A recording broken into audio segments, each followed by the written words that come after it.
Hello friends, तो यहाँ पर हम 12th फिजिक्स आप लोग को स्टार्ट किया हूँ जिसका टॉपिक नंबर सेकंड है विद्युत विभव तथा धारिता। इसका ये पार्ट नंबर क्या है? सेकंड। अभी तक पार्ट 1 नहीं देखे तो जाकर the real coach defence academy के यूट्यूब चैनल के प्लेलिस्ट वीडियो में देख लेना है। इसके पहले आप लोगों को टॉपिक्स नंबर फर्स्ट विद्युत आवेश तथा विद्युत क्षेत्र ये पूरे इसका हम कंप्लीट करा चुका हूँ, जो प्रीवियस ईयर क्वेश्चंस और पूरे इसका कंसेप्ट करा चुका हूँ। अब यहाँ पर टॉपिक नंबर सेकंड है विद्युत विभव तथा धारिता। इसके बीच में इसका पार्ट नंबर 1 जिसमें विभव क्या होता है पूरा इसका हम आप लोग को बताए हैं। अब यहाँ पर विभवांतर पोटेंशियल डिफरेंस के बारे में जानेंगे और उसके बाद समविभव पृष्ठ क्या होता है इनके बारे में इस पार्ट में हम लोग जानेंगे। तो यहाँ पर सबसे पहले the real coach defence academy channel को सब्सक्राइब नहीं किया तो चैनल को सब्सक्राइब कर देना है। क्लासेज की टाइमिंग याद रखना है कि रेगुलर शाम 8 बजे यहाँ पर आप लोगों को देखने को मिलेगी। इसमें कोई आप लोग को टाइमिंग का फिजिक्स का बदलाव नहीं होगा। कोशिश है कि 2 महीने के अंदर पूरा सिलेबस को कवर कर दिया जाए। उसके बाद जितने ऑब्जेक्टिव या जितने प्रैक्टिस सेट आप लोग को ले आए फिजिक्स का जो प्रैक्टिस सेट 50-50 क्वेश्चंस का होता है पूरे यहाँ पर हम कवर कराएंगे। उसके पहले मैथ्स के जो क्लासेज है आप लोगों को मॉर्निंग में सुबह 6 बजे टॉप 500 सॉरी टॉप 5000 टॉप 5000 के आप लोग देख रहे हैं। वे सीरीज देखना ना भूले, वो एग्जाम तक आप लोग को सीरीज चलेगी। अगर वे सीरीज पूरे कर लेते हैं तो मैथ के अंदर 100 में 100 आप लोग को देखने को मिलेंगे। अब यहाँ पर हम जानेंगे विभवांतर जिसको हम लोग बोलते हैं पोटेंशियल डिफरेंस। मान के चलिए तो विभव और विभवांतर दोनों एक ही होते, थोड़ा सा इसमें डिफरेंस होता है बस, नहीं तो राशि क्या है मात्रा क्या सब इसका सेम ही होता है। तो सबसे पहले विभवांतर समझेंगे कि विभवांतर क्या है। तो विद्युत क्षेत्र के अंदर परिभाषा पूछेंगे तो विभवांतर का परिभाषा बताइए। तो विद्युत क्षेत्र के अंदर स्थित एकांक धन आवेश को एक बिंदु से दूसरे बिंदु तक ले जाने में किए गए कार्य को विभवांतर कहा जाता है। क्लियर? अगर विभवांतर के अगर सूत्र की बात करते हैं तो विभव का जो सूत्र होता है V बराबर W/Q, उसका ही हम लोग क्या होते हैं विभवांतर का भी सूत्र होता है, सेम टू सेम। तो याद ये रखना है कि विद्युत क्षेत्र के अंदर स्थित एकांक धनावेश, एकांक धनावेश मतलब क्यू नट, इसको एकांक धनावेश कहते हैं। तो एकांक परीक्षण धनावेश विद्युत क्षेत्र के अंदर, विद्युत क्षेत्र के अंदर स्थित एकांक धन आवेश को यानी एकांक धन आवेश को एक बिंदु से दूसरे बिंदु तक ले जाने में किया गया कार्य, यानी इस आवेश को एक बिंदु से दूसरे बिंदु तक ले जाने में जो किया गया कार्य होता है वह विभवांतर कहलाता है। क्लियर? तो ये आप लोग विभवांतर की परिभाषा आप लोग समझिए कि विद्युत क्षेत्र के अंदर स्थित एकांक धन आवेश, कोई एकांक धन आवेश हो को एक बिंदु से दूसरे बिंदु तक ले जाने में किया गया कार्य विभवांतर कहा जाता है। अब इसमें जो इसका इसे किसके द्वारा सूचित किया जाता है विभव और विभवांतर को? तो V द्वारा। याद रखिएगा अगर कोष्टक में इसको लिखना है तो विभव और विभवांतर को इसको V द्वारा क्या किया जाता है सूचित किया जाता है या प्रदर्शित किया जाता है। क्लियर? अब सूत्र क्या होता है विभवांतर का? तो V बराबर W/Q, जो विभव का आप लोग का बाबू फॉर्मूला बताए वही विभवांतर का भी होता है। तो V बराबर W/Q, जहां पर V क्या होता है विद्युत विभव होता है, V क्या होता है तो विद्युत विभव होता है, Q क्या होता है आवेश होता है और W क्या होता है कार्य होता है। इकाई मात्रक की बात करते तो पार्ट 1 में भी आप लोग को मात्रक बता दिए है कि मात्रक इनका इकाई मात्रक जो इसका इकाई बोलते हैं, इकाई मात्रक इसका क्या होगा? तो यहाँ पर याद रखना है इसके मात्रक पहला वोल्ट होता है, विद्युत विभवांतर का मात्रक पहला वोल्ट होता है और W को हम लोग क्या किसमें मापते हैं तो जूल में, और बटा तो बटा का चिन्ह और आवेश को कुलाम में, तो जूल बटा कुलाम भी होता है। क्लियर? इसका मात्रक तो एक मात्रक इकाई मात्रक इसको बात करते हैं तो ये एसआई मात्रक से ये विद्युत विभव या विभवांतर दोनों का एसआई मात्रक है। सीजीएस मात्रक इसके पार्ट 1 में बताए, पूरे इसका आप लोग देख लेना है पार्ट 1 में। अब हम लोग बात करते हैं विभव यानी कि W वर्क को देखिए सूत्र क्या होता है V बराबर W/Q, अभी आप लोग लिखे। अब यहाँ पर समझिएगा कि जो V क्या होता है वोल्ट होता है, तो विद्युत विभव का एक मात्रक क्या होता है विद्युत विभव हो या विभवांतर हो दोनों का मात्रक सेम होता है। तो पहला ये वोल्ट हो गया, दूसरा वर्क का मात्रक क्या होता है बाबू तो जूल बटा में, और कुलाम का मात्रक सी यानी जूल बटा कुलाम भी होता है, यानी जूल बटा कुलाम, ये जूल बटा कुलाम एक मात्रक हो गया। अब इसी को हम लोग क्या लिखेंगे, ये तो जूल तो लिखेंगे जे से क्या होगा जूल, अगर मतलब इसको जूल को शॉर्टकट में क्या लिखेंगे जे, और बटा में कुलाम को क्या लिखेंगे सी लिखेंगे। तो ये जूल बटा तो कुलाम हो गया। अब इसी को हम लोग क्या काम करते हैं समझिएगा, जूल बटा कुलाम जो लिखे, जूल के तो जे लिख दिए, और सी कुलाम ऊपर जाएगा तो क्या होगा, सी के पावर माइनस का इनवर्स होगा, तो जूल कुलाम के इनवर्स ये मात्रक हो जाएगा। यानी कि जूल बटा कुलाम तो होगा, और दूसरा मात्रक जूल कुलाम इनवर्स, इसी को हम लोग क्या किए, सॉल्व किए, क्योंकि ऑब्जेक्टिव एग्जाम्स में कैसे पूछ सकता है कोई इसके पता नहीं, तो इसीलिए आप लोगों को अच्छे से इसमें हम आप लोगों को समझा दिए।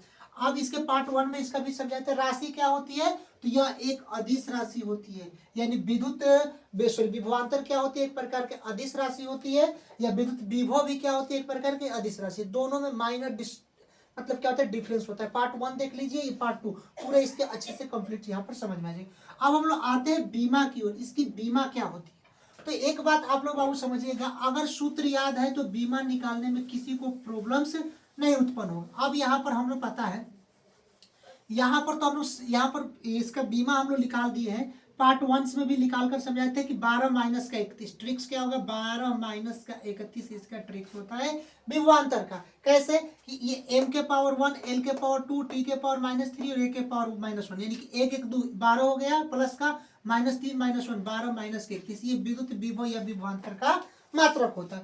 लेकिन अब इसको हम निकाले कैसे, तो पार्ट 1 में भी इसका मात्रक हम निकाल कर बताए थे, और चलिए इसके विभवांतर के विभव के परिभाषा में भी इसका निकाल कर बताए थे, इसमें भी आप लोग को निकाल कर हम बता देते, क्योंकि हर बार आप लोग को याद नहीं रहेगा मात्रक, तो याद जिसको नहीं रहेगा वो निकाल भी सकता है। तो अब यहाँ पर देखिए V बराबर W/Q होता है ये मात्रक। अब इसके बीमा हम लोग को निकाल रहे हैं विद्युत विभव का, विभवांतर का या विभव का, तो W का सूत्र क्या होता है, फर्क बराबर क्या होता है, बल इंटू विस्थापन, ये आप लोग को बताए थे। अब बटा Q जो आवेश है, तो Q जो आवेश है तो Q लिख दिए। अब यहाँ पर समझिएगा, मात्रक निकालना है तो W बराबर कार्य होता है, कार्य बराबर क्या होता है, F force into S, S क्या होता है दूरी, यानी फोर्स इंटू दूरी के गुणनफल को हम लोग क्या बोलते हैं, कार्य बोलते हैं। तो अब यहाँ पर F जो होता है, F का बीमा याद रखना है M1 L1 T-2, ये F का बीमा होता है, यानी बल का बीमा होता है। अब ये S क्या होता है, दूरी होता है, तो दूरी को किस में मापते हैं, लंबाई में मापते हैं, तो यहाँ पर क्या हो जाएगा, L हो जाएगा। क्लियर, इसको W बराबर यहाँ पर अच्छे से लिख देते हैं, W बराबर FS बटा Q, W बराबर F इंटू एस, क्योंकि W क्या होता है, F इंटू एस बल इंटू विस्थापन, अब बटा Q क्या होगा, आवेश हो जाएगा। अब यहाँ पर बटा का चिन्ह है तो बटा का।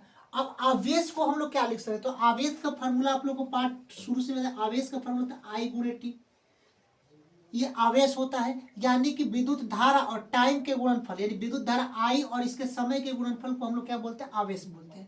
तो ये तो हम लोग को पता हो गया कि आवेश। अब आवेश का जो हम लोग मापते हैं, इसको एम्पियर में मापते हैं, और टाइम को सेकंड या टी में ही मापा जाता है, तो AT या इसकी बीमा हो गई। तो यहाँ पर हम लोग इसकी बीमा क्या निकाल दिए, A और T। अब इसको बाबू हम लोग क्या करेंगे, सॉल्व कर लें। क्लियर, अब यहाँ पर समझिएगा, ये तो M1 है, तो यहाँ पर M1 लिख दिए। अब L1 और L एक है, तो L1 और L1 कुछ नहीं, तो एक जोड़ेंगे तो क्या होगा, M के पावर L2। अब देखिए T के पावर -2 है, तो T के पावर -2 लिख दिए, और ये T ऊपर जाएगा तो क्या होगा, -1 T के पावर में, फिर हो गया। अब क्या बचा, A बच गया, तो ये A हो गया, और ऊपर A जाएगा तो क्या होगा, A के पावर माइनस का इनवर्स। इसकी बीमा हम लोग निकाल दिए। अब जोड़ेंगे तो क्या होगा, M1 L2 T माइनस के 2 1 और -1 T के पावर -3 और A के पावर -1, यही इसकी बीमा हो गई। जो M1 L2 T-3 और A-1 इसकी बीमा निकल गई। तो M1 L2 T-3 और A-1 इसकी हम लोग बीमा निकल कर यहाँ पर बता दिए। तो ये पूरे आप लोग को बीमा अच्छे से निकाल दिए। अब यहाँ पर समझिएगा, ये तो विभवांतर का आप लोगों को जहां तक कंसेप्ट पूछेगा, ये विभवांतर आप लोगों को कंप्लीट करा दिए। और विभवांतर कंप्लीट हो गया, तो अब हम लोग चलेंगे समविभव पृष्ठ।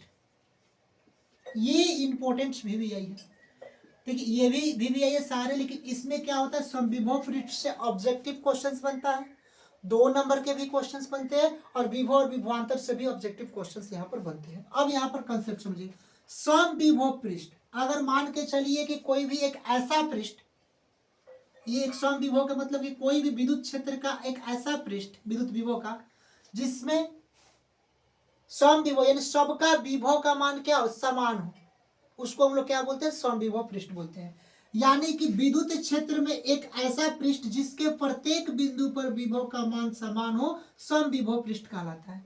यानी कि अगर मान के चलिए कि इस विद्युत क्षेत्र में एक समविभव पृष्ठ विद्युत क्षेत्र में एक ऐसा पृष्ठ, यानी कि विद्युत क्षेत्र का जो एक ऐसा पृष्ठ जिसके प्रत्येक बिंदु पर, यानी कि यहाँ पर, यहाँ पर, यहाँ पर, यहाँ पर, चारों जगह पर क्या हो, विभव का मान समान हो। यानी विभव का मान क्या हो, समान हो। विभव मतलब वोल्ट, यानी विभव का मान समान हो, उसको हम लोग क्या बोलेंगे, समविभव पृष्ठ बोलेंगे।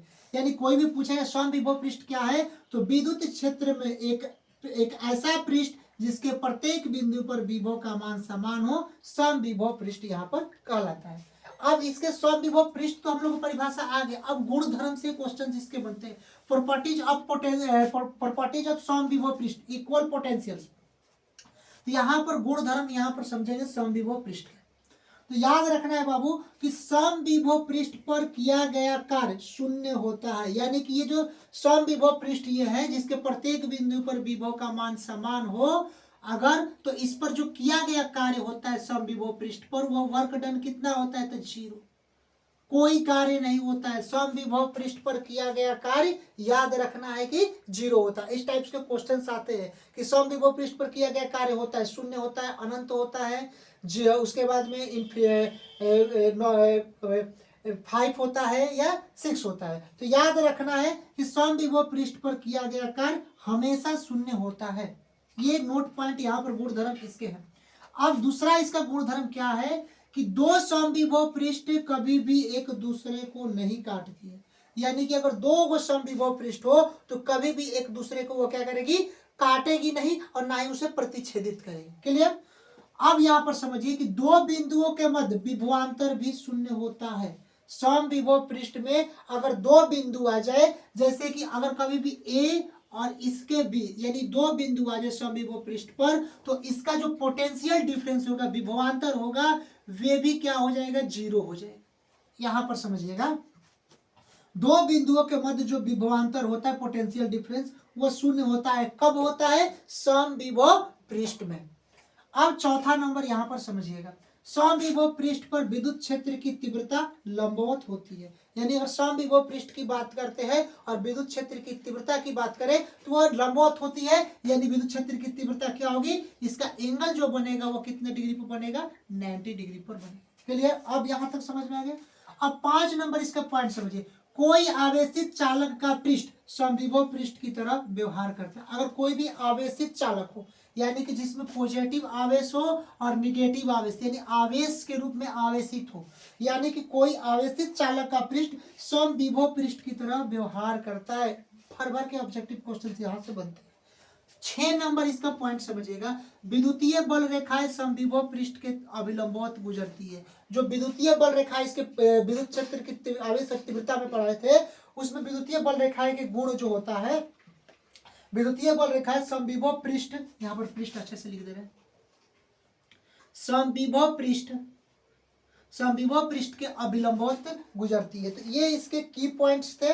अब इसके आगे हम जो टॉपिक से पार्ट नंबर 3 लेकर आएंगे और इसको आप लोग नोट्स में जरूर कराना है, और सारे प्रीवियस ईयर भी क्वेश्चंस यहाँ पर हम कराएंगे। मिलते हैं नेक्स्ट वीडियो के लिए, तब तक के लिए जय हिंद स्टूडेंट्स। और क्लासेज की टाइमिंग शाम 8 बजे रेगुलर देखने को मिलेगी।